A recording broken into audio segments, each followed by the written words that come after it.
While the closing the prison at Guantanamo represents a step forward, positions on both sides of the argument, as illustrated by these antagonistic reactions, present severe obstacles for abolitionist campaigns. The two senators' support of reducing the number of prisoners and transferring them to Illinois includes an economic determinant as opposed to humanitarian consideration. The move will bring an estimated 3,000 jobs and valuable federal dollars to the area. Officials from the other jurisdictions that were competing for the Guantanamo prisoners said they would welcome the jobs created by the transfer. As long as opponents of abolition continue to frame the argument in terms of public safety and fiscal necessity, promising steps toward the abolitionist goal, such as reducing both the number of prisons and prisoners inside them, will not bring the desired changes without first demonstrating that the number of prisons can be radically reduced without endangering anyone's personal or financial welfare. The nudge factor? As elementary as it might sound, the first step toward abolition of the prison system, now thriving in the West, is a precise definition of the society we want. This might begin with a moral narrative in which to situate our collective choices, thereby providing a substitute for the narrowly economic terms of certain constraint that constrain our present conversations. Following that definition, we suggest posing specific questions in order to find common ground with our opponents. What are the structural and philosophical defects in the policies that support mass incarceration? What can we do about them? What have we lost as a result of implementing those policies? As Judd eloquently argues, the answers to such questions should take the form of a moral critique, but we cannot ignore the power relationships and economic factors that continue to play such dramatic roles.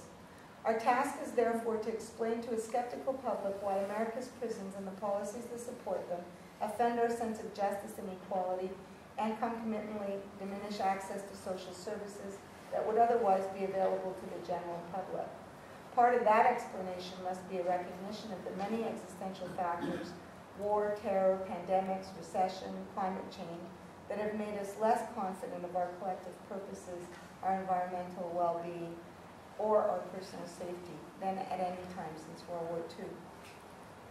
One promising avenue for addressing this skepticism is an approach derived from behavioral economics and experiments on how people process information, particularly numerical data. Given the often illogical and counterproductive nature of contemporary prison systems, it will surprise no one that the work of Amos Tversky and Daniel Kahneman challenge the prevailing notion that the economic decisions people make are rational. Specifically, people are prone to incorrectly weigh initial irrelevant information into their analysis. This, of course, describes the reaction of Western democracies to perceived internal criminal threats and explains the proliferation and industrialization of prisons. An excellent beginning to remedy these misperceptions would be a systematic description of precisely who's inside all those prisons. The number of state prisoners held for drug offenses has increased 13-fold since 1980, and the half of the prisoners held in federal prisons are being held on drug-related offenses. Contrary to popular belief, prisons are not full of drug kingpins who own fleets of cars and airplanes and who vacation on Saint-Tropez. Prisoners tend to be lower echelon addicts who clearly benefit from therapeutic intervention. Instead, they're sent to prison, often with life sentences, when they could be treated more economically and effectively in a community-based setting without endangering anyone. Convicting a predisposed public to reconfigure its standard response to criminalized behavior, however, will not be an easy task. As Grootman points out, maximum security prisons have acquired a default status that will require genuine innovation to modify, because most people continue to choose the default option, building and maintaining more prisons, instead of making an effort to identify alternatives. As Sustine and Thaler put it, these behavioral tendencies toward doing nothing will be reinforced if the default option comes with some implicit or explicit suggestion that it represents the normal or even the recommended course of action. How then to combat such an entrenched and implacable adversary? By nudging them towards change.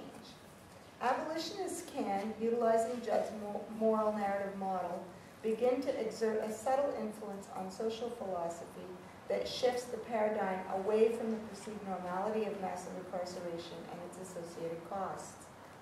Our task is to offer viable alternatives that will enable people to feel that those new choices result in improved personal feelings as judged by those making the choices. Diverting nonviolent drug offenders is a logical first step, and one the community will find more palatable, especially when the offenders are their husbands, sons, and daughters. It's an infinitely more appetizing than the idea of freeing a dangerous predator. Acknowledging those unreconstructed predators does not advocate the battle for abolition.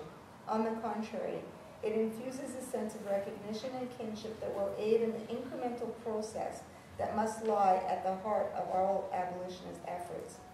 We are, Miss Thatcher, a society after all.